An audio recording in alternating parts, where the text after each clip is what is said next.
तो चलो स्टार्ट करते हैं। ये हम जो आपको पता है कि इंजीनियर्स कॉन्क्लेव है, ये करवाया जा रहा है अकेडमी के थ्रू, और उसमें मेरा role as a topper stock में ये डिस्कस करना। मेनली मैं जो बात करूंगा, दो चीजें मेन मुझे कवर करनी। एक तो जो मैंने स्ट्रैटेजी थोड़ी सी मैंने स्ट्रक्चर कर ली है ताकि आप लोगों को हेल्प कर सकूं, ठीक है। दूसरी चीज में जो बात करूंगा वो ये बात करूंगा कि आप लोग के क्या क्वेश्चंस हैं, ठीक है। आईआरएमएस के बारे में थोड़ी बात करूंगा, बट मेरे को उतना ही पता है आईआरएमएस के बारे में जितना न्यूज़पेपर और बाकी सब सोर्सेज में अवेलेबल है, पब्लिक सोर्सेज में, ठीक है। उसके बाद चीजें नहीं है, बट धीरे धीरे वो चीजें क्लियर हो जाएगी, तो आपको धीरे धीरे पता चलेगा। चलते हैं आगे। सो पता है आपको कि इंजीनियर्स एस्पिरेंट्स के लिए, ठीक है। और जो लोग नहीं जानते हैं, मैं इंट्रोड्यूस कर दूं अपने आप को एक बारी, ठीक है। हालांकि काफी सारी चीजें अवेलेबल है जगह पे, मैं आपको इंट्रोड्यूस कर देता हूँ। रोहित कुमार यादव, और मैंने ग्रेजुएशन किया था 2014 में मैकेनिकल के थ्रू, मैकेनिकल। और उस टाइम पे भी गेट एग्जामिनेशन के लिए अप्लाई किया था, ठीक है। मेरा college college of engineering and management है नागपुर से, जो कि एक प्राइवेट कॉलेज है। मैंने उससे मतलब मैंने बिना कोचिंग के किया था गेट में, और मेरी रैंक आई थी 189, जो आपको दिख रहा है स्क्रीन पे, ठीक है। तो ये मैंने अचीव किया था। मैं इसका बताता हूँ एक रीजन क्या था उस टाइम पे। दो दो चीजें मेरी बहुत इंपॉर्टेंट थी जो मैंने फॉलो करी थी। पहली चीज की मैंने काफी सारी स्टैंडर्ड पढ़ी थी और काफी सारे कॉन्सेप्ट्स को क्लियर रखे थे। दूसरी इंपॉर्टेंट थी कि मैंने प्रीवियस ईयर और क्वेश्चन को बहुत सारा सॉल्व किया था, ठीक है। तो काफी सारे क्वेश्चन सॉल्व करते हुए चला हूँ मैं। तो ये चीजें इंपॉर्टेंट थी कि जो फॉलो करी है और जो मैं सो मैंने आपको बताया कि कैसे 2014 में फाइनल ईयर में मैंने तैयारी करी थी। और मैं बता दूं कि फाइनल ईयर में हमारी इधर ये इंपॉर्टेंट था कि आपकी 75% अटेंडेंस हो, नहीं तो आपको यूनिवर्सिटी एग्जाम में बैठने नहीं मिलता था, क्योंकि हमारा यूनिवर्सिटी के अंडर था, नागपुर यूनिवर्सिटी के अंडर। तो ये इंपॉर्टेंट था। तो उस टाइम के साथ भी I tried to prepare, so I done my final year with the classes, and I think it's a very good rank at that time. I didn't opted for MTech because I wanted to go for a job, right? So और उसके बाद I got an opportunity. I got a campus placement in Fluor Daniel India Private Limited as an associate design engineer, right? So I worked there for 2 years before leaving that position to prepare for the GATE and the Engineering Services 2017 examination, right? And that you can see, so I appeared for GATE 2017, and honestly मैं आपको बताऊँ अगर कि GATE 2017 में मैंने जब तैयारी जब मैं कर रहा था और जब मैं एग्जाम के पहले, मेरे को बिल्कुल श्योर था कि मेरी रैंक अंडर 50 आएगी, ठीक है। और मैं बिल्कुल एग्जामिनेशन दिया भी तो उस तरीके से ही कि मेरी रैंक 50 आए, बट somehow something happened कि I was not able to secure a very good rank in GATE examination, even though I was very much sure before the examination। जो मॉक होता था और जो ऑल इंडिया मॉक होता था, ठीक है, तो उसमें भी मुझे लगता था कि I will be able to get a very good rank, but because of some reason it was not, I was not able to actually execute the strategy in a very right manner. So because of this कि इतनी खराब rank आ गई। इतनी खराब नहीं है, क्योंकि कुछ कॉल्स आए थे, जैसे IOCL हो गया, BPCL हो गया, इसके मुझे कॉल्स इस रैंक पे आए थे। BPCL हालांकि उस टाइम पे मैं दोनों भी क्लियर नहीं कर पाया। BARC का टेस्ट दिया था मैंने, भारत इलेक्ट्रॉनिक्स लिमिटेड का टेस्ट दिया था, NISRO का भी इंटरव्यू दिया था मैंने। इन तीनों के इंटरव्यू भी दिए, सबके इंटरव्यू भी दिए। और फाइनली ESE 2017 जो है रैंक वो 1 आई, आपको पता। उसके बाद मैं अभी इस पोजीशन पे आई रस्मी एज ए ज्वाइन किया इंडियन रेलवेज को, ठीक है। अब बात कर रहे हैं तैयारी को लेके। बिल्कुल मैं बताऊंगा कि आदर्श ने मेरे ख्याल से बहुत ज्यादा क्वेश्चन पूछ रखा है कि कैसे लाइफ चेंज हुई आफ्टर बिकमिंग एन IAS, उसके बारे में बता दूंगा, ठीक है। एक बार ये क्वेश्चन रख लेना, आपका बार बार रिपीट करने से क्वेश्चन का आंसर चेंज नहीं हो जाएगा, ठीक है। तो और बाकी एक दूसरे को लोग, आप लोग बिल्कुल एक दूसरे को खराब बात नहीं बोलेंगे, नहीं तो मैं निकलवा दूंगा एडमिन से बोल के, मैं लोगों को निकाल भी दूंगा सेशन से अगर मुझे लगा कि सही बात नहीं कर रहा है तो, ठीक है। तो आई होप कि आप एक दूसरे को बुली ना करिए, ठीक है। नेक्स्ट हम बात करते हैं कि प्रिपरेशन स्ट्रेटेजी में हम लोगों ने, मतलब मैंने क्या फॉलो किया था। देखो यार, मैं आपको लोगों को बता रहा हूँ कि दिस एग्जामिनेशन गेट और ESE, इसमें इंपॉर्टेंट सिर्फ ये कि अगर आप मान के चलेंगे कि आपको एक एग्जाम निकालनी है, आपके पास एक टाइम दिया हुआ है, ठीक है, और आपको एग्जाम निकालनी है, तो बस आपको किस तरीके से उसको अचीव करना है, आपको बस उसी के बारे में सोचना है, ठीक है। एक मान लीजिए आपके पास एक गोल है, और उस गोल को अचीव करने के लिए आपको एक टाइम दिया हुआ है, एक पॉइंट ऑफ टाइम आप स्टार्ट कर रहे हो, एक गोल को आप अचीव करना है कुछ दिनों में। बस आपके दिमाग में ये 2-3 चीजें ही चलनी चाहिए। अगर आप बहुत ज्यादा इधर उधर चीजों पे ध्यान दे रहे हो, मोबाइल ज्यादा यूज कर रहे हो या और किसी एक्टिविटी में इन्वॉल्व हो, तो आपको अफेक्ट कर सकता है। ऑब्वियसली फिजिकल मेंटल फिटनेस पे ध्यान देना है, वो इंपॉर्टेंट है, बट इसको इस तरीके से रख के चलिए कि एक ऑब्जेक्टिव है जो अचीव करना है कुछ टाइम में, और उस टाइम में आपको इंश्योर करना है कि आप उस एग्जाम के क्लोजर आए। आप हमेशा एक कोशिश करिए कि आप वो एग्जाम को समझ पाए। ठीक है, कभी भी ऐसा नहीं हो कि आप बिना समझे एग्जाम को निकालेंगे। आपको एग्जाम को समझना पड़ेगा, उसके पैटर्न को, उसके क्वेश्चन पूछने के तरीके को, उसके जो भी स्टेजेस है, डिफरेंट स्टेजेस, उसको तभी आप समझ पाएंगे कि एग्जाम को निकाला कैसे जाए। इट्स लाइक कि you need to crack some code. ठीक है, आपको समझना पड़ेगा एग्जामिनेशन, बिना समझे एग्जामिनेशन आपको निकलेगा नहीं। जो मैं एक अपने आप को समझाता था उस टाइम पे जब मैंने तैयारी करी थी, जब मैंने ये सोचा था कि जब तक मुझे क्वेश्चन समझ में नहीं आएगा, मैं क्वेश्चन को सॉल्व करने नहीं बैठूंगा। ये मैंने बहुत फॉलो किया अपने पूरे जर्नी में कि जब तक मैंने क्वेश्चन पढ़ा और मैं तुरंत क्वेश्चन पढ़ के किसी प्रीवियस नॉलेज के थ्रू या क्योंकि उसकी किसी और क्वेश्चन से सिमिलैरिटी है, उसके बेसिस पे मैंने कभी सॉल्व नहीं किया उसको।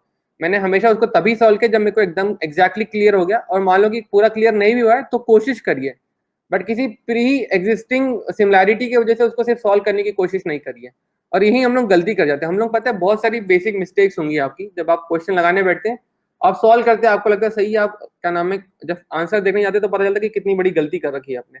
यही होता है कि अगर आप क्वेश्चन को समझते नहीं है, आप सिर्फ आपको लगता है आपने क्वेश्चन देखा है किसी पहले जैसे क्वेश्चन के साथ है ये, ठीक है, तो आप उसी को कोशिश करते हो। I'll just repeat in English what I'm saying is that always try to understand the question. If you want to solve a question, always try to understand. In any case, you need to understand the examination, the pattern of the examination, how the questions are being asked, what they want to check in you. Right? They want an officer in you, who will work in the government right departments. So they want some basic requirements through that examination. You need to understand that you need to fulfill that requirement, right? And this is why I'm saying that you need to understand the things before jumping into it. And this is very important. You need to understand the question very well. This is what I used to tell myself, that I'll not start any question unless and until I'm not able to understand it. Once I understand, I'll develop a pattern and develop a structure that how I'll be solving this question, then I'll jump to solve this question. This is what you need to do. In the start of the preparation, you need to always focus on developing the accuracy. I know that people having accuracy as well as the speed. These are the two important things which you need to have. I know that most of you will be thinking the same way. I used to think in the same way, but the most important thing is that you need to have a good accuracy in the starting of the stages, and once your accuracy is being improved, right, you will be able to develop the speed. I'll come directly to the point that multiple revisions are required from limited source. देखो अपने source limit कर दो. You should not go and use a lot many sources. Make sure that you stick to the limited source which are being provided. मतलब मैंने हो गया और बहुत सारे लोग हैं जिन्होंने ऑनलाइन प्रोवाइड किया हुआ है कि क्या सोर्स रखना है. Follow that sources only. And in case you come up with any new questions, right? You come up with some new questions. What you do is you go to the standard books and just go through it, understand what the question demands, learn that topic, make that notes and then come back. ठीक है, उससे ज्यादा बिल्कुल नहीं पढ़ना है. एक बार आपने क्वेश्चन देखा, आपने उसके करस्पॉन्डिंग टॉपिक ढूंढा बुक में, आपने उसके नोट्स बनाए, दैट्स इट. हो सकता है कि एक आधी बार वो क्वेश्चन आ चुका है, दोबारा आने की कम चांसेस है. हर चीज का नोट्स बनाओगे तो आपकी चीजें लिमिटेड रहेगी, नहीं तो आपको बहुत सारी चीजें जो है दोबारा पढ़ के आप क्या बोलते हैं अपना टाइम वेस्ट कर दोगे. ठीक है, इसलिए लिमिटेड सोर्स का important. This examination is more about how you are able to memorise things into memory, right. You are able to remember things rather than कि आप कुछ नई चीज वहां रिसर्च नहीं करो. अगर रिसर्च करना होता तो आपको 3 घंटे में सिर्फ एक क्वेश्चन करने बोला जाता, क्योंकि आपको 3 घंटे में बहुत सारी चीजें काफी 250 नंबर का पेपर करने के लिए पूछा जा रहा है इन मेंस, सॉरी 300 नंबर का. ठीक है, तो इस वजह से आपको ये समझ में आना चाहिए कि आपको क्या डिमांड में है. ठीक है, तो मैंने बता दी कि सबसे पहले वर्क करना है एक्यूरेसी पे, और सेकंड पार्ट आएगा हमारा स्पीड पे. एक्यूरेसी देन स्पीड, इस पे काम करिएगा. क्वेश्चन को समझना है, अंडरस्टैंड द क्वेश्चन.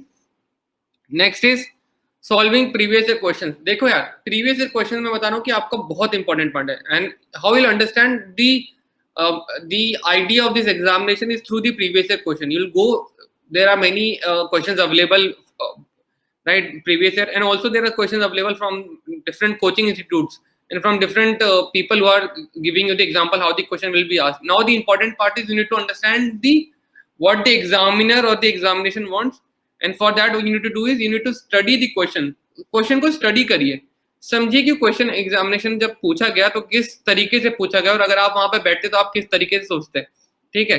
तो ये आपको ध्यान में रखते हुए चलना होगा कि आप क्वेश्चंस को समझते हुए चलिए, ठीक है, और उसको बिल्कुल स्टडी करिए। जैसे मान लो कि मैं आपको प्रीलिम्स का एनालिसिस बता रहा हूँ कि प्रीलिम्स के एनालिसिस में आप पता है क्या कर सकते हो, आप ऑप्शन भी समझो कि जो क्वेश्चन दिया हुआ है तो उसका ऑप्शंस कैसे दिया हुआ है। कभी कभी क्या होता है ना कि जैसे मल्टीपल स्टेटमेंट वाले क्वेश्चंस होते हैं, तो उसमें ये बात हो जाती है मल्टीपल स्टेटमेंट वाले क्वेश्चंस में कि उसमें आपको ऑप्शन इस तरीके से दिए होते हैं कि मान लो 3 स्टेटमेंट दिया है क्वेश्चन में, उस 3 स्टेटमेंट्स में मान लो आपको एक स्टेटमेंट ही गलत आइडेंटिफाई करना है, आपने वो आइडेंटिफाई कर लिया तो आप करेक्ट आंसर पे रीच कर जाओगे, ठीक है, करेक्ट ऑप्शन पे। तो बस यही आपको समझना होगा कि किस तरीके से ऑप्शन भी दिए रहते हैं, ठीक है। तो ये आप थोड़ा दिमाग लगा के करिएगा, टेस्ट सीरीज लगाइएगा उसके बाद। और मैं कहूँगा टेस्ट सीरीज बहुत इंपॉर्टेंट है, क्योंकि आप जो फाइनली परफॉर्म करने वाले पेपर में आपको प्रैक्टिस भी तो चाहिए। जैसे नेट प्रैक्टिस होता है क्रिकेट में, और भी लोग और भी स्पोर्ट्स में प्रैक्टिस होता है, इसी तरीके से हमारे लिए जो जो एग्जामिनेशन में अपीयर करते हैं उनके लिए टेस्ट सीरीज एक प्रैक्टिस पार्ट है, ठीक है। तो ये बहुत इंपॉर्टेंट है। एक और जो इंपॉर्टेंट मैं हमेशा बोलता हूँ कि आपका स्केड्यूल होना चाहिए, ठीक है। ऐसा नहीं हो कि आप बिल्कुल लगे हुए हैं और आपके पास कोई दिमाग में आइडिया नहीं है कि किस टाइम तक मेरा क्या खत्म हो जाना चाहिए, ठीक है। आप हमेशा स्केड्यूल डिवाइस करिए, प्लान करिए, एक टाइम टेबल बनाइए। जैसे आपके 24 घंटे होते हैं दिन के, right, you need to have an understanding that how you will spend that 24 hours of a day, right. You need to have that understanding, make sure you have a routine and stick to it. और time table हम लोग इस तरीके से बनाते हैं कि हम लोग उसमें ब्रेक्स को इंक्लूड ही नहीं करते। आप बिल्कुल टाइम टेबल में ब्रेक्स इंक्लूड करिए। आप कोई फिजिकल एक्टिविटी कैरी आउट करें, रनिंग कैरी आउट करें, कोई स्पोर्ट्स कैरी आउट करें, उसको इंक्लूड करिए, बट लिमिट करिए टाइम को और उसी टाइम में कंप्लीट कीजिए। अगर आप ऑनलाइन भी कुछ कंटेंट देखते हैं तो उसको भी अपने टाइम टेबल का पार्ट बनाइए, ठीक है। और जनरली जो मैं करता था कि मैं मंडे टू सैटरडे कोई ऑनलाइन कंटेंट नहीं है, अगर कोई डाउट आ रहा है तो डिनर के बाद देख लिया ऑनलाइन जाके, उसके बीच में बिल्कुल ऑनलाइन कंटेंट नहीं है। सिर्फ एक पार्ट पे रहा, जब संडे आया तो संडे को एक आधी मूवी देख ली या कोई सीरीज है वो देखने का मन कर गया तो वो देख लिया, बट लिमिटेड कि 2-3 घंटे ही स्पेंड करें, ऐसा नहीं कि पूरा दिन भर उसमें खत्म हो जाएगा मेरा, ठीक है। तो ये मैंने बता दिया। Ensuring physical and mental wellbeing बहुत इंपॉर्टेंट यार। ऐसा नहीं है कि आप पता है कि जैसे हम लोग अगर जैसे हुआ भी था मेरे साथ स्टार्टिंग में, जो मैंने नोटिस किया कि जब मैंने तैयारी करी तो उसके बाद क्या काम बचा था जॉब छोड़ के, सिर्फ खाना और पढ़ना। तो क्योंकि खाना कुछ भी खाया जा रहा था उस टाइम पे, तो उस टाइम पे थोड़ा वेट मतलब तो हेल्दी वेट गेन नहीं करते आप, क्योंकि आप अजीब तरीके से चीजें खाते हो। हम लोग हेल्दी वेट गेन करने मतलब ये तो है नहीं कि हम सिर्फ फ्रूट्स खा रहे हैं या हेल्दी वेजिटेबल्स ही खा रहे हैं। हम लोग कुछ भी भजिया बना के खा रहे हो, बाकी सब तली हुई चीजें खा रहे हैं, एग रोल खा रहे हैं, ये सब खा रहे हैं, तो उससे अनहेल्दी वेट गेन होता है, जिससे आपका माइंड, मुझे ऐसा लगता है, मैं डॉक्टर तो नहीं हूँ, मैं जानता हूँ, बट जो मैंने पढ़ा है ऑनलाइन और मैंने जब समझा तो मुझे ऐसा लगता है कि आपका दिमाग थोड़ा स्लगिश हो जाता है अगर आपका बॉडी वेट बढ़ जाए तो उस स्लगिशनेस को हटाने के लिए आप क्या करते हो कि थोड़ा सा ध्यान रखिए कि आप क्या खा रहे हैं, क्योंकि आपकी फिजिकल एक्टिविटी कम है तो आप इसलिए अपना जो ईटिंग है उसको भी उतना ही रखिएगा पास में, ठीक है, मतलब उतना ही इक्वालेंट रखिएगा। ऐसा नहीं है कि बहुत ज्यादा आप खाना खा रहे हैं, फिजिकल एक्टिविटी जीरो है आपकी। और आप बिल्कुल पुशअप मार सकते हैं, स्किपिंग कर सकते हैं, 20-25 मिनट दिन में निकाल सकते हैं, कोई बड़ी बात नहीं है। बस यही कि हम लोग निकालना नहीं चाहते हैं। प्रॉब्लम ये है हमारे साथ कि हमको लगता है कि बहुत टाइम वेस्ट है, जबकि मैं बता रहा हूँ अगर आप रूटीन में रहोगे और अगर आप उसको टाइम टेबल का पार्ट बनाओगे तो आप आराम से उसको निकाल पाओगे, ठीक है। यहाँ तक तो किसी को डाउट नहीं होना चाहिए, क्योंकि यहाँ तक सिर्फ मैं बोल रहा था, मैं अभी आपसे पूछ नहीं रहा हूँ क्या चीज है।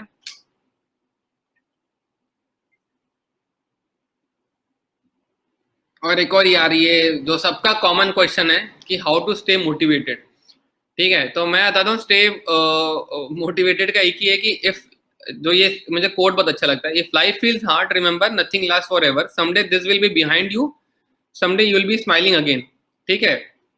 आप अगर समझोगे, एक मिनट मैं चैट बंद कर देता हूँ, क्योंकि आप लोग, ऐसा लग रहा है मुझे कि बहुत फालतू के डिस्कशन में इन्वॉल्व हो रहे हो, आप लोग ढंग से सुन नहीं रहे हो, ठीक है।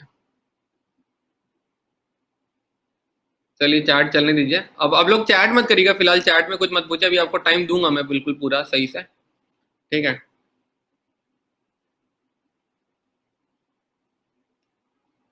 तो नेक्स्ट हम लोग आते हैं कि जो मैंने आपको एक आधे को इसमें लिखा हुआ ये बात कि अगर आप आज तैयारी करो, जैसे मैंने पहले बताया ना कि you can, what you can do is, आपका एक ऑब्जेक्टिव है, you will prepare, you will study hard, you complete that objective, जो ये जर्नी होगी ये टायरसम है, इसमें थोड़ी परेशानी आएंगी, इसमें आप थोड़े इरिटेट होगे, डिमोटिवेट फील करोगे, बहुत सारी प्रॉब्लम होगी। बट मैं बता रहा हूँ कि जैसे आपने ये प्रॉब्लम क्लियर करी तो लाइफ में आपको कोई और प्रॉब्लम आ जाएगी, ठीक है। मतलब वो प्रोफेशनल हो सकती है, पर्सनल हो सकती है, इमोशनल हो सकती है, मेंटल हो सकती है, बहुत सारी डिफरेंट प्रॉब्लम होगी, बट प्रॉब्लम उस तरीके की आएगी, ठीक है। आज क्या होगा कि अगर आपने ये दौर पार किया तो आप इससे तो पीछा छुड़ा लिया आपने, ठीक है। आगे ऐसा नहीं है कि अब एक रैंक 1 आ गए, ईएस एग्जाम क्लियर होगी तो उसके अलावा मेरे लाइफ में कुछ और इशू नहीं थे। और भी चीजें हैं जो हमें लाइफ में देखनी होती हैं, और भी चीजें जो हमें करनी होती हैं, बट अगर आपने एक पार्ट कर लिया ना, यू फील अकम्प्लिश्ड, ठीक है। आपको बहुत सही लगेगा अपने लाइफ के हिसाब से, और उसके वजह से आपको बाकी सारी चीजों में इरिटेशन नहीं होगी, मतलब एक तरीके से आप अचीव्ड फील करोगे। अचीवमेंट का जो पार्ट है ना वो बहुत इंपॉर्टेंट है लाइफ में, मैं समझ सकता हूँ बहुत लोगों का रहता है। जो मेन इंपॉर्टेंट मेरा रीजन था जॉब छोड़ने का वो था कि मेरे को अचीवमेंट फील नहीं हो रहा था, ठीक है, उस पोजीशन में। इसलिए मैं कहता हूँ कि अगर आपको लगता है कि आप और कोई ये प्रॉब्लम क्लियर कर लिया और कोई प्रॉब्लम नहीं आएगी, तो आएगी जरूर, बट उसका डिफरेंट तरीका होगा, ठीक है, वो डिफरेंट प्रॉब्लम होगी। तो ये बिल्कुल इसको सेम टू सेम मत समझ के करना कि जो अगर ये बिल्कुल एंड है लाइफ की, बिल्कुल नहीं है, this is just the new start. उसके बाद डिफरेंट लाइफ होगी, बट ये है कि जो इसमें लिखा है कि someday this will be all behind you, someday you will B smiling again, and this is how life goes. आप बिल्कुल अपने मतलब पेरेंट्स का एक्सपीरियंस पूछे, क्योंकि मैं भी उनका एक्सपीरियंस पूछता था, तो they always used to tell me that they have faced a lot of different obstacles in their life, and the only thing that keep them pushing was they were able to tackle it, overcome it, and then there was some different obstacle, right? There was happiness for a small time, then when there was obstacle, then again happiness, and this happens with everyone. It's like ये जो economy की cycle होती है ना, पहले एक boom आता है, ठीक है, फिर फॉल आता है इकोनॉमी, बिल्कुल वही से हमारे हैप्पीनेस का भी होता है, पहले बूम आएगा, फिर फॉल आएगा, फिर बूम आएगा। बट इसका मतलब ये नहीं कि आप बिल्कुल छोड़ देना सारी चीजें, वो नहीं होता है। इसलिए आपको बूम लाना है तो आपको एग्जामिनेशन निकालनी, फिर कुछ और पार्ट करोगे आप लाइफ में, फिर कुछ और करोगे, ठीक है। एक अचीवमेंट की फीलिंग बट बहुत अच्छी होती है। तो यहाँ तक आई थिंक सब लोग क्लियर है। एक देखो मैंने ये लास्ट जो मेरा लास्ट है बताने का, मैं आपको बताता हूँ, उसके बाद फिर आपके क्वेश्चंस रहेंगे, ठीक है। तो ये मैंने डिवाइस किया है और मेरे को लगता है ये काफी इंपॉर्टेंट है, द रिड्यूस्ड वेरिएबल थ्योरी। पता है हमारे पास प्रॉब्लम क्या होती है, सब लोग अभी तक मेरे साथ में है ना, सब लोग, कोई दिक्कत तो नहीं किसी को? मतलब दिक्कत तो पूछूंगा मैं इसके बाद, अभी तक सब समझ में आ रहा है, कोई क्लैरिटी का कोई इशू नहीं हो रहा है, ठीक है। So I will tell you about the reduced variable theory. Now what is this theory is about, you need to understand the only problem with our preparation is there are lot many variables, right? When we start our preparation we don't know how we'll complete the journey, we don't know the resources, we don't know which coaching to follow, we don't know what to study, what not to study, we don't also are not aware about that whether we will be able to clear or not. The only thing we need to do by this method is that we need to reduce the number of variables. आप देखो, आप अगर mathematics समझते होंगे तो mathematics में हमेशा ये बात क्लियर होती है कि जितने ज्यादा वेरिएबल्स रहेंगे, ठीक है, उतने आपको सारे इक्वेशंस भी चाहिए, ठीक है, और तभी आप सॉल्व कर पाओगे, एक यूनिक सोल्यूशन निकल पाएगा। अगर आपने नंबर ऑफ वेरिएबल्स कम कर दिया तो जो कॉम्प्लेक्सिटी है सोल्यूशन की वो कम हो गई है, और आप इनफैक्ट उसके वजह से क्या होगा, बेसिकली आप अपने सोल्यूशन पे रीच भी कर पाएंगे, ठीक है। तो ये इंपॉर्टेंट है समझना आप लोगों को कि आप नंबर ऑफ वेरिएबल्स अपने लाइफ में कम कर रहे हैं, और उस प्रिपरेशन टाइम में, लाइफ नहीं कहना चाहता था, प्रिपरेशन टाइम में आप कम कर रहे हो अपने नंबर ऑफ वेरिएबल्स, और बेसिकली जैसे आप नंबर ऑफ वेरिएबल्स कम कर दोगे, आपके जो क्वेश्चन सॉल्व करने की एबिलिटी वो इंप्रूव हो जाएगी, आपका जो कॉम्प्लेक्सिटी है एक क्वेश्चन की वो कम हो जाएगी, और आप सोल्यूशन में जल्दी पहुंच पाओगे। तो यही इसका थ्योरी का मतलब है। मुझे लगता है मैंने ये इसी बेसिस पे इसका नाम रखा है रिड्यूस वेरिएबल थ्योरी। अब इसमें बताता हूँ कि क्या होता है। देखो, पहली चीज जो आपको वेरिएबिलिटी हटानी है कि आपका रूटीन फिक्स कर दो। अगर आप कॉलेज जा रहे हो, आप जॉब जा रहे हो, आप कोचिंग जा रहे हो, आप कुछ भी कर रहे हो, आपको पता है कि कहाँ आपके दिन में कौन कौन से टाइम में क्या क्या चीजें होने वाली है। मेरे को पता है कि थोड़ी बहुत वेरिएशंस रहेंगे, बट ऑन एंड ऑल आपको एक रफ आइडिया बिल्कुल होगा। अब उस रफ आइडिया को इंक्लूड करते हुए आप एक रूटीन बनाइए, एक टाइम टेबल बनाइए कि सुबह इतने बजे उठना है, इतने से इतने पढ़ना है, ठीक है, उसके बाद कॉलेज जाना है, कोचिंग जाना है, जो भी जाना है, उसके बाद वापस आना है, खाना खाना है, रेस्ट लेना है, वापस 2 घंटे पढ़ना है, फिर 15 मिनट का रेस्ट लेना, फिर पढ़ना है, फिर पार्क में वॉक करना है या कुछ फिजिकल एक्टिविटी करना है, फिर कुछ हल्का फुल्का खा लेना है, फिर पढ़ना है। तो इस तरीके से एक इंपॉर्टेंट है कि आपका रूटीन बन जाए, और मेक श्योर करना कि आप ये रूटीन फॉलो करो। किसी भी नए टाइम टेबल को कम से कम एटलीस्ट 14 डेज आप फॉलो करिए, और अगर आपको लगता है कि 14 days you are not able to follow it very well, you need some modification into that timetable, then change it, unless and until you have not followed the timetable for 14 days, don't change it. This is what people do, is that they make one timetable, then 2-3 days they change it again, and now what becomes that thing that the timetable is waste. They should not have that timetable, and the next thing happens is they end up without having a timetable, right? So this is what I do: follow it for 14 days, then change it if it is required, right? Only modify in that time. And now the next question is fixing the study slots. Okay, this is what I'm telling you, that in entire routine you have to fix a study slot. कि मान लीजिए आपके पास time available है 3 से 6 के बीच में, तो 3 से 6 के बीच का स्टडी स्लॉट बना लीजिए. मान लो 1.5 घंटे के 2 स्लॉट बना लीजिए, बीच में 5 मिनट का ब्रेक लेके. ठीक है, बट अगर आप स्टडी स्लॉट बना रहे हैं तो मोबाइल को दूर रखिए, अपने जो रिसोर्सेज उनको पास रखिए और सिर्फ उसी पे फोकस करिए. ऐसा नहीं हो कि साइड में मोबाइल भी चल रहा है और आप पढ़ाई भी करो, बिल्कुल नहीं. मोबाइल के लिए भी टाइम दीजिए अपने. अगर आपको लगता है कि मेरे पास ऑनलाइन एक्टिविटी का भी टाइम होना चाहिए, तो उसके लिए भी टाइम दीजिए, बट एक डेडिकेटेड टाइम होना चाहिए. मेरी पढ़ाई का टाइम डेडिकेटेड है, मेरे खाने का टाइम डेडिकेटेड है, मेरे सोने का टाइम डेडिकेटेड है, मेरे ऑनलाइन मेरा मोबाइल यूज का टाइम डेडिकेटेड है. मैं आपको बता दूं, मेरे साथ I know mobile is a very big problem right now, right. Many people gets an issue, they are not able to focus into their study because of mobile, and I can understand it. What I did was, when I was preparing, I used to switch off my mobile, right? I changed my WhatsApp number, the earlier number on which I was having WhatsApp. I deactivated that account. I bought a new number. I opened WhatsApp and that number only just to stay connected with my teachers and with my friends who are preparing with me, right? And I changed my WhatsApp number. What I used to do is I used to switch off my mobile in the morning, right? I used to keep in my Almirah. I used to lock the Almirah. I only used to open my mobile at 6 p.m. when I used to talk to my mother. Like I'll talk for fixed time. It's not that I'll have that liberty of talking for unlimited time. I used to talk to fixed time, that is 10-15 minutes. Then again I'll switch off and then I'll keep the mobile again on the in the Almirah. And in case if I have anything, I need to find out anything online, right? I'm having an issue in any of the what concept or theory, then what I'll do is I'll write in a separate paper. I'll forget it right now, that whatever the problem is, I'll forget that thing. And what I'll do is I'll come after the dinner. I used to think that what was the problem. I'll go online and then I'll research about the topic. I'll make the notes and then I'll be back to normal. I'll not be using mobile for any fun activity, which was very important. I'll sure that whosoever is preparing, it should be in this way. And even if you are making sure that you are using it for study purposes, make sure that you are only using for study purposes, not for anything else, right? Make sure you follow it. I know for many who are preparing, mobile is a very big nuisance.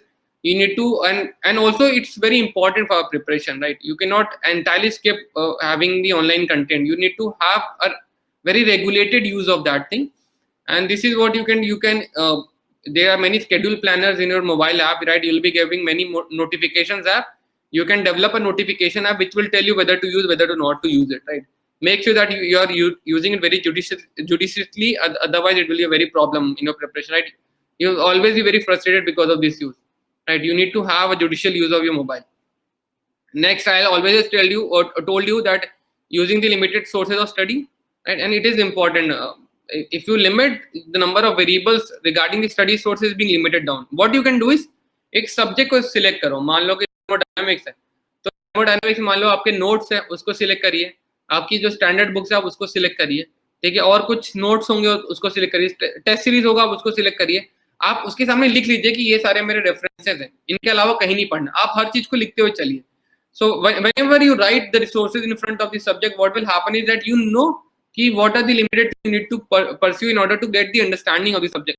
And in case a concept appears when you are not able to understand the subject, what I do is you go online, research and make notes. That's it, right? Don't go haywire. Don't buy different books from of the same subject or topic. That will not give you any benefit, right? You'll have a lot of books but will not be able to crack the examination.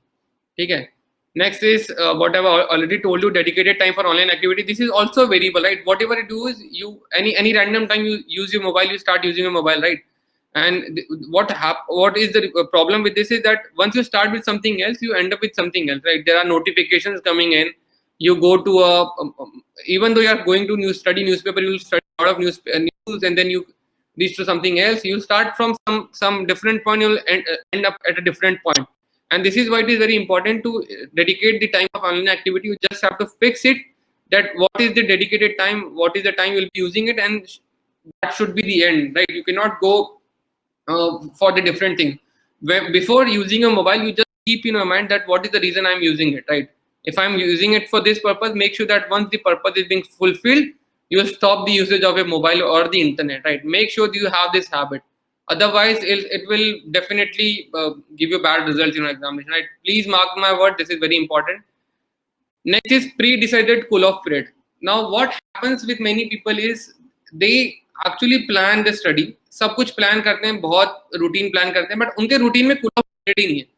ठीक है, अब हमको पता है, हम mechanical engineer है, most of your mechanical engineer, basically engineers, हमें पता है कि एक मशीन जब हम ऑपरेट करते हैं तो उसके बाद कुछ कूल ऑफ पीरियड भी होता है, जिस टाइम पे हमें उसे ठंडा होने के लिए देना पड़ता है टाइम. ठीक है, तो that is why it is important that we as a human, as an organism, we should, as a we should, once we have worked a lot, we have cool off period, but that cool off period should not be random. That should be a pre-decided cool off period. किसी भी हफ्ते में एक दिन आप उसको cool off करना ही. तो मेरा संडे हुआ करता था कि संडे में ही आप cool off period ले, 3-4 घंटे आप आराम कीजिए, कुछ मत पढ़िए, जो आपका मन कर रहा है वो खाइए. ठीक है, जो आपका मन कर रहा है वो देखिए और आप बिल्कुल समझ पाएंगे. और यहाँ तक क्या हम क्लियर है? किसी को दिक्कत हो रही है आवाज में? वेदांत का कुछ मैसेज आया कि you need to refresh once.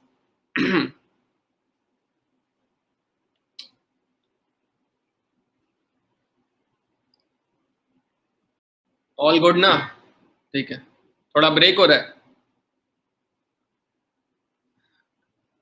चलो एक बार रिफ्रेश करते हैं. चलो रिफ्रेश कर ही लेते हैं, काफी लोग.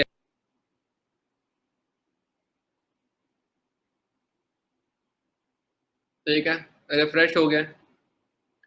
I'll just give you the last and very important thing, that these many things are, if you go to my Unacademy profile, educator profile, right, you will get the strategy courses, you will get all these points. This is a new theory which I am proposing. This is matlab I have felt it. Whenever I'll do any kind of preparation again, I think I'll using this theory, I'll suggesting this theory to everyone. And next is adopt to the time of examination. कि जब आपका examination बहुत पास आ गया, मान लो अब 1 महीना बाकी है, and in next 1 month you will be facing your examination, what you do is, if your examination in the morning is from 10 to 12, you make sure that from 10 to 12 you are actually giving an examination at your home or giving test series, whatever it is, but 10 to 12 should be in a very active state of your mind. Again, next of your examination is from 2 to 5. Make sure that you're in your home, you are in your study table, you are sitting and giving the examination. This is a very important. I'm telling you, if you adopt to the time of examination, right, you will get 20% more marks, definitely, right, if you have adaptation on that. Also make sure one more thing, that your place of study, your study table should also be fixed. Reduce that variable that you'll be studying in bed, studying in sofa, studying in on the ground, anywhere, on the terrace. Make sure that you're fixing your table and you'll be studying on your table. You should think it as a holy place, right? You should consider your table as a holy place, and you should do puja of your books and your preparation, right? This is how you should work. There are many people who have a habit of they lay on the bed and then they do the study, which is I don't recommend. I always recommend studying while sitting on table and chair, right? This is what I suggest. You can follow as per your comfort, but this is what I used to do. I used to always study at the table, right? I never go on the bed and study. Only sometime when I need to have a break, and I think that my back is under pain, then only I'll do that. So this was main thing from my side, right? I hope this PPT will be available to you, right? Thank you very much. There was little hiccups at the start, but I think now it is going very smooth. Okay. Now, once again, just 2 things. I'll see your questions. Those people who wanted to ask me a question, they can ask now, and right, and I'll give you the answer as per my capacity, right, and my knowledge. And next part is in case there's any problem with the connectivity, right, you just tell me. So I'll go to the questions part. Sir, if I study too much and then I start a test, I forget everything. So what should I do to overcome this? This is a question from Sayyam Agrawal. Right? I know this will definitely occur. It's not should happen basically, right? You will not forget entire thing. Once you study, you will able to remember 20-25% of the thing. You go to the question. What happens is you have that knowledge. You will be able to analyze that knowledge, right? You will be able to understand that knowledge. Then you'll be able to implement the knowledge through the processing part. Once you process, right, that 25% is established in your mind. Now the next thing happens is that you will be able to again go back to your notes, then study again, and then come back. This is why revision is important, right? You shouldn't.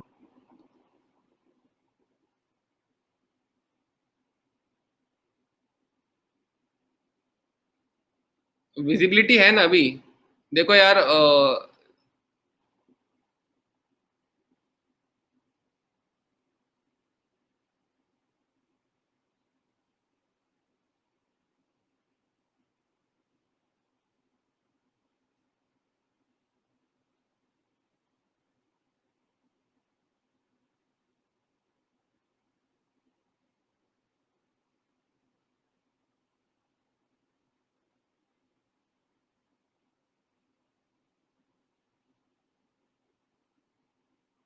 okay, fine. I don't know till what time this session will continue.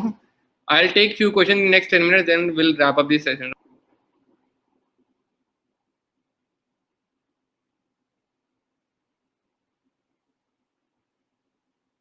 ठीक है.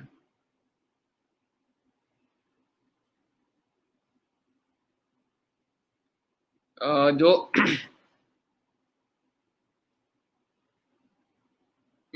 as my optional having difficulty in managing general studies syllabus along with optional.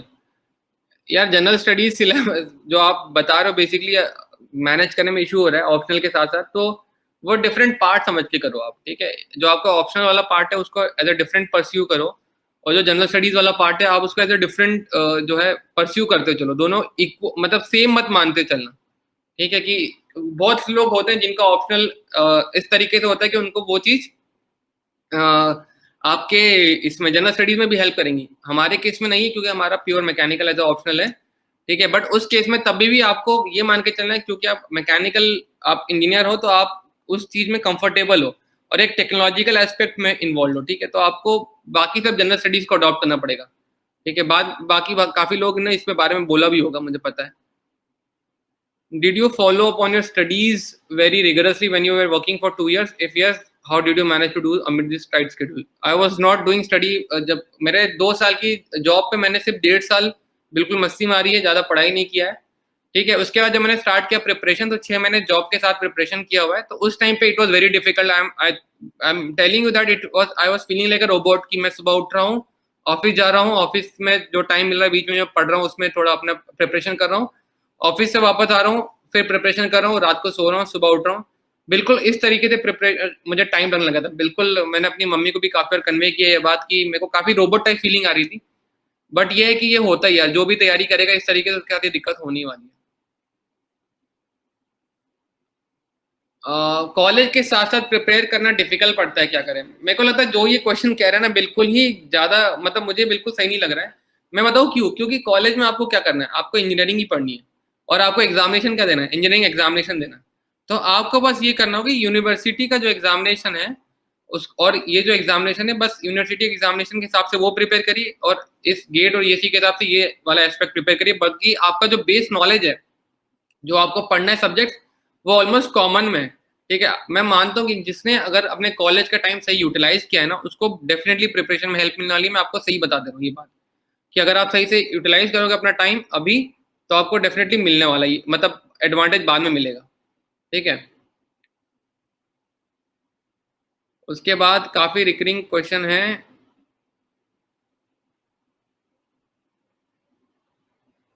एक है कि sir do we start solving conventional problem from now onward, sir how to proceed with in efficient way. देखो conventional problem ना हर topic के 2-3 conventional problem जरूर लगाओ क्योंकि conventional problem में क्या होता है कि क्लैरिटी मिलता है. आप मान लो कि प्रीलिम्स के लिए तैयारी कर रहे हो बट मैं कहूँगी तो उस टाइम पे कन्वेंशनल प्रॉब्लम भी लगाते हो चलो. 3-4 2-3 जो भी लग रहा है आपको उसके वेटेज के हिसाब से क्वालिटी प्रॉब्लम सॉल्व करो. क्यों? क्योंकि जब भी आप कन्वेंशनल प्रॉब्लम सॉल्व करते हो ना तो एक बहुत बड़ा पूरा मैं कहूँगा कि एक टॉपिक के जितने भी सारे कॉन्सेप्ट है ना उसमें सारे वो मतलब जो है इन्वॉल्व हो जाते हैं. So you will be able to have a very good picture of the entire concept. And the problem with the objective question is that you'll have to work on a very small concept, right? And the entire thing is not covered in that way. So revision में थोड़ा issue होता है. तो always prefer to solve conventional problems. And yes, 2-3 महीने पहले से just switch your mode and always only just try for the objective questions. ठीक है.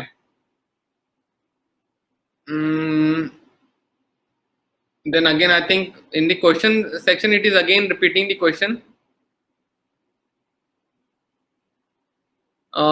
सेकेंड ईयर से स्टार्ट कर दी हैं प्रिपरेशन गेट की, ईएससी की कब से स्टार्ट करें और कितना आवर्स एवरेज पढ़ना चाहिए, रिवीजन पर कोई स्ट्रैटेजी. सेकेंड ईयर से देखो स्टार्ट कर तो दिया, अच्छी बात है, बट अभी फिलहाल जो मेन सब्जेक्ट्स आते हैं ना आपके, अभी ना सोचो, ना गेट का सोचो, ना ईएससी का सोचो. उसके लिए मैं ख्याल से 6 सेमेस्टर बहुत सही टाइम है सोचने के लिए. अभी जो भी इनके टॉप, जो इनके सब्जेक्ट्स कॉमन में है, ठीक है, जो भी आपके सब्जेक्ट आपके इंजीनियरिंग में है और जो आपके ईएससी या गेट एग्जामिनेशन में आते हैं, आप उनको अच्छे से स्टडी करिए, उन पे अपनी कमांड बनाइए. जैसे थर्मोडायनेमिक्स हो गया, स्ट्रेंथ ऑफ मटेरियल हो गया, मटेरियल साइंस हो गया, थ्योरी ऑफ मशीन हो गया, इन पे कमांड बनाइए सब्जेक्ट्स पे. अभी एग्जामिनेशन को पर्पस मत लेकर आइए, ठीक है, अभी सिर्फ कमांड बनाइए. एक और क्वेश्चन है कि sir it is better to prepare a list of important numerical which covers multiple concept for quick revision because time again solving whole 20 years is time taking. बिल्कुल सही है. आपको you should not solve the entire 20 years question again and again. Once you solve the first time, you solve it, which is the questions which are very trivial and very easy, you should eliminate there and then only, right? You always follow a marking system. What I used to do was I used to mark the questions with stars, right? 1, 2 and 3 stars, which is very difficult, that I'll give them 3 stars, which is a medium at a medium level. I'll give them 2 stars, and which is easy, I'll give them 1 star, and which is something which is very easy and should not be seen again, because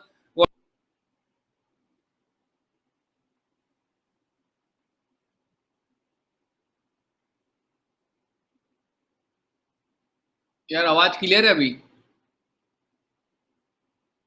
कोई है भी online कि नहीं है?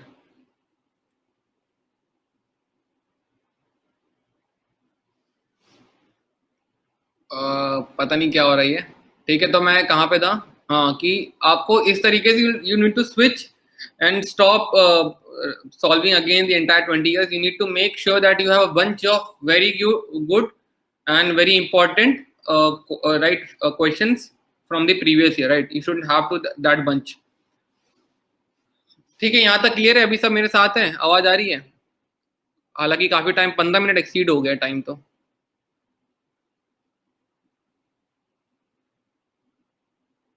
एक मैं ख्याल से एक और क्वेश्चन देखता हूँ मैं. बीच में बहुत बार ये क्वेश्चन आया है, बीच में बहुत बार लोगों ने कमेंट किया. इतने सारे क्वेश्चन देखना मुश्किल हो जाएगा. कहाँ गए क्वेश्चन यार?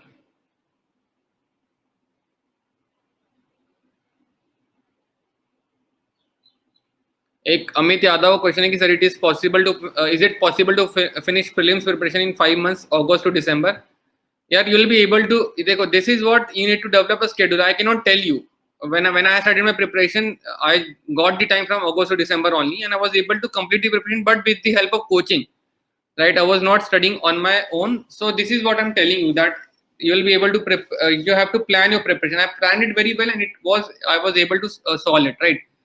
एक और क्वेश्चन है, टेल अबाउट जीएस सर. देखो जीएस का प्रिपरेशन लोगों को डाउटफुल रहेगा.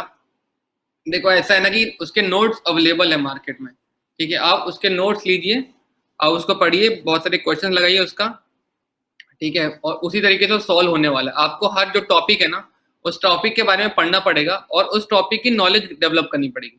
और मैं बता रहा हूँ कि कोई भी क्वेश्चन डायरेक्ट नहीं आ पाएगा यार, कि आपने जो पढ़ा है सेम टू सेम वैसे नहीं आएगा. जो नॉलेज आपने गेन किया है, and again coming to English, whatever the knowledge you have gained while studying for the GS, you will have to use deduction, you have to use your knowledge, you have to come to a conclusion that this is the option is correct.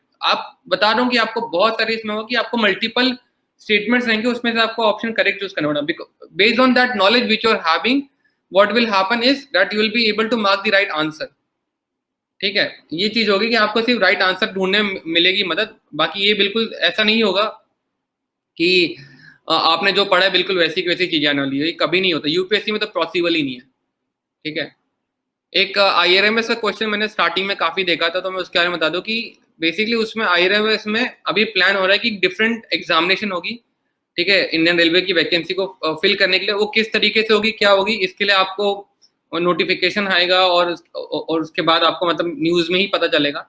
अभी फिलहाल जो discussion हो रहा है उस पर तो इतना ही पता है कि एक सेपरेट एग्जामिनेशन होने वाली इंडियन रेलवेज की, जो भी सारी वैकेंसीज है उनको फिल करने के लिए. और उसका पैटर्न कैसा होगा वो भी सब अभी प्रिडिक्ट ही कर रहे हैं। अभी क्लैरिटी में कह रहा हूँ, जब तक कि कुछ डॉक्यूमेंट में नहीं आता है ना, तो उस तब तक आप क्लैरिटी मान के नहीं चलेगा। आप बस अपनी तैयारी पे फोकस करिएगा, ठीक है। Sir what is the time to start test series? I तुम टेस्ट सीरीज स्टार्ट कर सकते हो। मान लो कि आपने एक रिवीजन कर लिया, प्रीवियस ईयर क्वेश्चन देख लिया है, आप सेकंड रिवीजन जब कर रहे हो तो आपने दोबारा प्रीवियस ईयर क्वेश्चन देख लिया, तो आप टेस्ट सीरीज स्टार्ट कर सकते हो। जैसे जैसे एग्जाम का टाइम पास आते जाएगा, टेस्ट सीरीज जो है उसका फ्रीक्वेंसी बढ़ते चली जाएगी, ठीक है। फिर जैसे जैसे पास आएगा तो आपको हर दूसरे दिन टेस्ट सीरीज लगाना होगा। इस तरीके से आप प्लान कर सकते हो। एक मैकेनिकल इंजीनियर रेलवे वैकेंसीज, यार ये भी है कि आईआरएमएस का पूरा कैसा आएगा उसके बाद ही क्लियर होगा कि कैसे रेलवे वैकेंसीज फुलफिल की जाएगी, ठीक है। और next question, how to prepare hard topics. यार इसके ऊपर ना मैंने बना रखा है अनअकैडमी, मतलब जो मेरे एजुकेटर प्रोफाइल है उसके ऊपर आपको स्ट्रेटेजी लेसन है, वहां पे आपको बहुत सारी चीजें मिल जाएगी कि हार्ड टॉपिक तो कैसे प्रिपेयर करना है।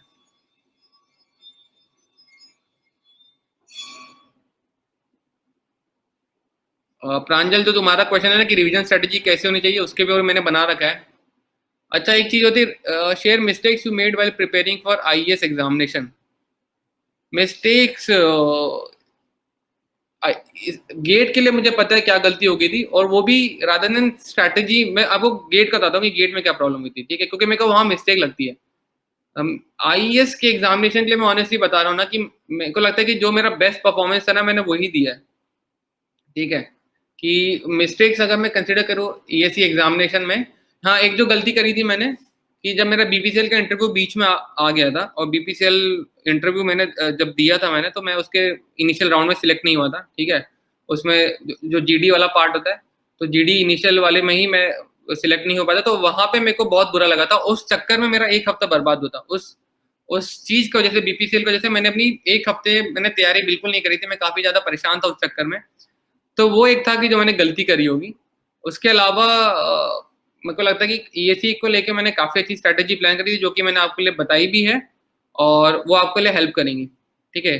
मैं बता रहा हूँ कि गेट के लिए बात कर रहा हूँ कि क्या मिस्टेक हो गया। तो गेट में यही प्रॉब्लम हो गई थी कि गेट में मैंने जो स्ट्रेटेजी बनाई थी, मैंने पता है पहले जो मैं स्ट्रेटेजी हमेशा काम करता हूँ कि मैं एक ही गो में पूरा क्वेश्चन सॉल्व करता हूँ, और मैं दोबारा फिर क्वेश्चंस को करेक्ट करने नहीं जाता हूँ। मैं पहली पहली सोल्यूशन में मैं कोशिश करता हूँ कि मैं एकदम सही सॉल्व करूँ और करेक्ट सॉल्व करूँ, क्योंकि स्टेक्स उस टाइम पे इतने हाई थे। तो मैंने ये कोशिश करी कि मैं दोबारा रिव्यू करूंगा क्वेश्चंस को, और मैं चेक करूंगा। तो वहां मैंने ये क्या किया कि जब गेट एग्जामिनेशन मान लो 2 दिन बाद है, तो मैंने आज जाके ये स्ट्रैटेजी बनाई।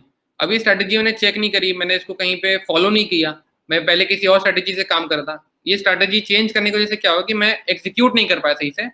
और मुझे लगता है कि मैंने सोचा था कि मैं 2.5 घंटे में प्रिपेयर करूंगा, पूरा कंप्लीट करूंगा पेपर, तो मैंने उसको 1 hour 45 minutes कर दिया।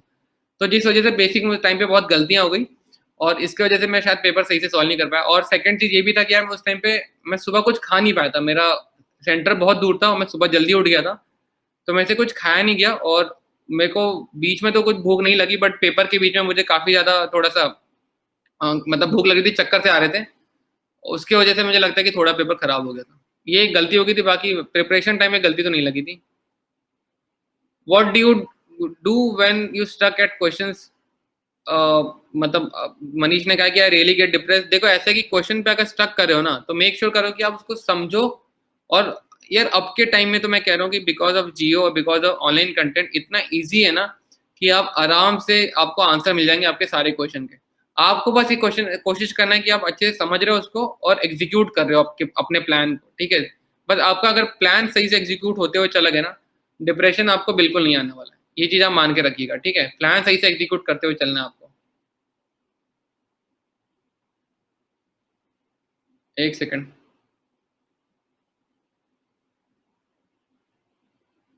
ठीक है। How to prepare for interview, या मैंने इसके बारे में भी आपको डाल रखा है, ठीक है। अपने एजुकेटर प्रोफाइल में you will get the information. The important part is that you give enough good enough number of mock test, right. ऐसा नहीं हो कि आप मॉक इंटरव्यू नहीं दे रहे हो, मॉक इंटरव्यू दीजिए उसको, और उसमें आपकी प्रिपरेशन हेल्प हो जाएगी। एक job and ESC, how to manage both. मेरे को लगता है ना स्टार्टिंग में भी बताया कि आपको कैसे है कि हर चीज का ना एक स्केड्यूल है। अगर आप अपने स्केड्यूल को मैनेज कर रहे हो, फॉलो कर रहे हो, ठीक है, तो आप आराम से उस पे काम कर पाओगे। आप अपना, अगर आपका शेड्यूल नहीं है, आपका रूटीन नहीं है डेली रूटीन, तो आप परेशान होगे, ना जॉब ढंग से कर पाओगे, ना एसी की तैयारी। तो इसलिए आपका इम्पोर्टेंट है कि दोनों चीज़ आपकी हो, ठीक है। एक और क्वेश्चन है, हाउ यू नो गौरव जोशी? वो मेरा बैचमेट है, तो उसको मैं जानती हूँ, और शायद उसका सेशन भी है इवनिंग में, तो उससे भी आप उसके रिव्यू सुना, उसने भी तैयारी डिफरेंट तरीके से करी है, आपको वहाँ पे भी पता चलेगा। और पूर्णेश ने कहा अन अकेडमी कोड बताओ अपना। मुझे यार पता नहीं है, आप प्रोफाइल में जाके देखिए। वैसे मैं फिलहाल अभी अन अकेडमी में पढ़ाता भी नहीं, तो मुझे उसका पता भी नहीं है इतना, ठीक है। कुछ इंपॉर्टेंट क्वेश्चन होगा जो आपको इस अभी तक के समझ में नहीं आया होगा, जो बहुत डिफरेंट होगा, तो वो पूछिए, नहीं तो फिर आप एंड करते हैं सेशन को, क्योंकि अब थोड़ा मेरा गला दुखने लग गया है। How much time we invest? Manish ने पूछा कि how much time we should invest in question which we do not get the, we do not get the solution. Should we really invest 30 minutes on a question और should we leave the question? देखो, आपने मान लो एक question है जो आपसे बना नहीं, आपने सर्च किया इंटरनेट पे, काफी उसको एक्सप्लोर किया, काफी जाना, और आपको ऐसा लगा कि उस पे शायद एक ही बार क्वेश्चन आया, जो बाकी कभी बार दोबारा आया नहीं है, ठीक है। तो उस केस में क्या होगा ना कि आपको ये क्लियर हो जाएगा कि, मतलब अगर आप समझ रहे होंगे कि आपको उसमें ये क्लियर हो जाएगा कि ये दोबारा पूछा जाएगा कि नहीं पूछा जाएगा। अगर आपको लग रहा है कि एक बार पूछा गया, दोबारा पूछा नहीं जाएगा, तो उस केस में आप उसको छोड़ सकते हो। अदरवाइज जो है कि आप उसको परस्यू कर सकते हो, ठीक है। अगर आपको लग रहा है कि दोबारा पूछ सकते हो, एक अच्छा टॉपिक है, तो आप उसको परस्यू करो जब तक नहीं समझ में आए। हाँ, बट ये है कि अगर आप 2-3 घंटे लगा रहे हो, पूरा दिन भर लगा रहे हो, तो सही नहीं है। 1 घंटा 2 घंटा काफी है, ठीक है। जो वीडियोस कहाँ पे अपलोड किया, तो अनअकैडमी का जो फ्री वाला ऐप है ना, उस पर अपलोडेड है वीडियोस, तो वहां पे आपको मिल जाएगा। आपको पेड वर्जन लेने की जरूरत नहीं पड़ेगी उस केस के लिए। How many time days we need to take the complete one subject revision? इसका भी कोई डेफिनेट आंसर नहीं है। You need to plan it, तुम्हारा स्केड्यूल बनाओ, उसी से समझ में आएगा। ये सारी चीजें एकदम डेफिनेट नहीं है, ठीक है।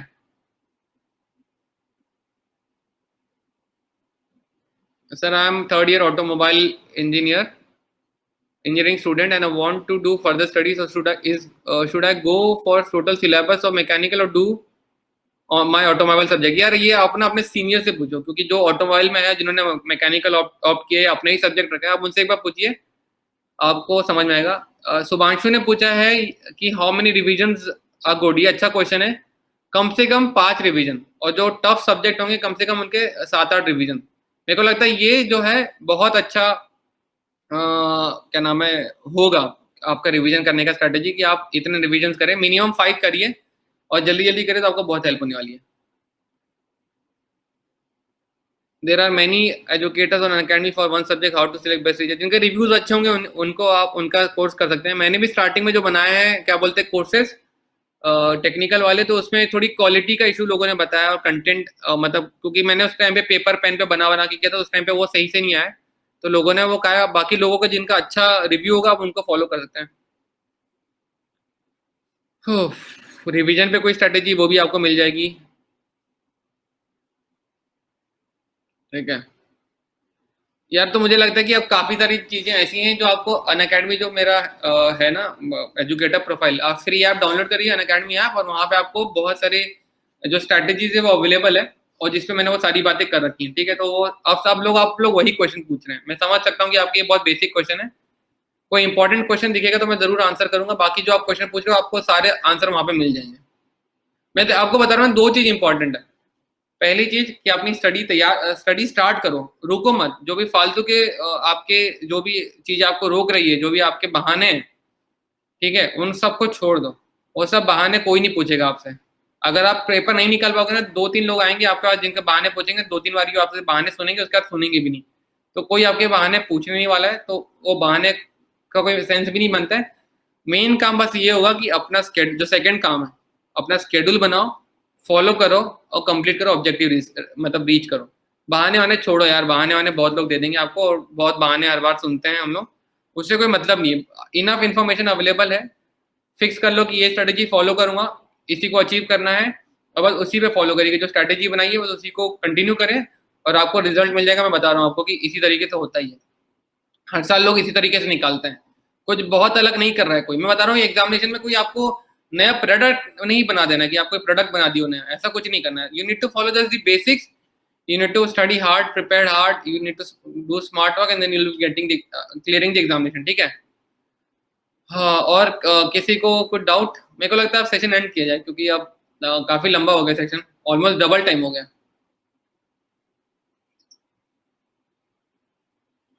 टू चूज़ एमटेक ब्रांच, देखो यार मेरा एमटेक में इंटरेस्ट नहीं था, मतलब ऐसा नहीं कह रहा हूँ कि मैं एमटेक खराब था ऐसा कुछ, ठीक है?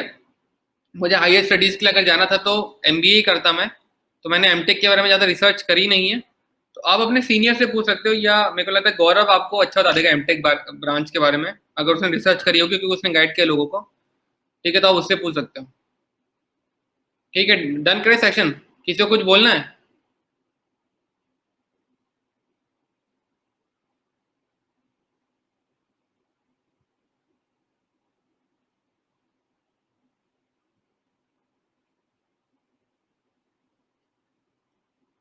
एक लास्ट में क्वेश्चन मेरे को अच्छा लग रहा है, क्वेश्चन की एमिनेजेर ने पूछा है, सॉरी मेरे को नाम अबी निजेर ही लग रहा है तो मैं ये बोल रहा हूँ, ठीक है? कि sir I have been working lost job due to corona, if I start preparation today will I be able to crack the exam? मैं कह रहा हूँ कि अगर आपका बेसिक स्ट्रांग है, क्योंकि अब तो अगस्त आ चुका है, कम टाइम बचा हुआ है, गेट एग्जामिनेशन के लिए अगर आप प्रिपेयर करते हो और आपके बेसिक स्ट्रांग है तो आप आराम से 5 महीने में अच्छा एग्जामिनेशन क्लियर कर लोगे, ठीक है? सो डन करते हैं। एक मेरी सर्विस IRSME है, Indian railway service of mechanical engineer, एक ने क्वेश्चन पूछा हुआ है तो बता देता हूँ। एक और क्वेश्चन है कि will you teach any subject sir? तो अभी फिलहाल तो ऐसा कोई प्लान नहीं है, अगर होगा तो मैं ज़रूर आपको नोटिफाई कर दूंगा, मतलब अनअकैडमी पे, ठीक है? तो डन करते हैं, थैंक यू वेरी मच। काफ़ी लोगों ने स्टार्ट जब किया था अपना सेशन तो काफ़ी लोग ज्वाइन किए थे, अब सब लोगों ने छोड़ दिया, ऑलमोस्ट आधे लोग बचे हैं, ठीक है? तो डन करते हैं एंड होप कि सेशन बहुत बढ़िया था, ठीक है? और आपको काफ़ी हेल्प मिली होगी आपकी तैयारी में। मैं थोड़ा फास्ट बोलता हूँ, मुझे पता है काफ़ी लोगों ने बोल चुके हैं, काफ़ी फास्ट बोलता हूँ, बट यही है कि ताकि इन्फॉर्मेशन आप तक जल्दी और काफ़ी सारी पहुँच जाए। एक लास्ट की जीएस में कितना गुड स्कोर होगा? देखो यार 50 to 60% टारगेट करो, जो 50 to 60% आपका टारगेट है वही अच्छा स्कोर है, क्योंकि उतना ही चाहिए होता है एग्जाम क्लियर करने में। तो बस 55 to 60% यही सही है, ठीक है? So thank you very much, और तैयारी करो यार सही से, अपना फोकस अपना मतलब अचीवमेंट को अपना ना इसी चीज से आप मैपिंग करो कि आपने जो तैयारी में आपने स्ट्रगल्स देखे ना, यही आपके अचीवमेंट हो गए। रैंक तो अचीवमेंट नहीं बन पाता, जो स्ट्रगल्स होते हैं ना ये आपके अचीवमेंट बनते हैं, ये काफी टाइम तक याद रहते हैं और इन्हीं को याद भी करना चाहिए। आज भी मैं जब याद करता हूँ तो मैं जिस दिन रिजल्ट आया उस दिन याद नहीं करता हूँ, जो मेरी जर्नी में स्ट्रगल्स रहे बीच में, मैं दोस्तों को कॉल करके हम वो सारी बातें करते हैं। तो ये चीजें आप हमेशा याद रखो और इसी चीज को फॉलो करिए, ठीक है? So thank you very much and bye, thank you all.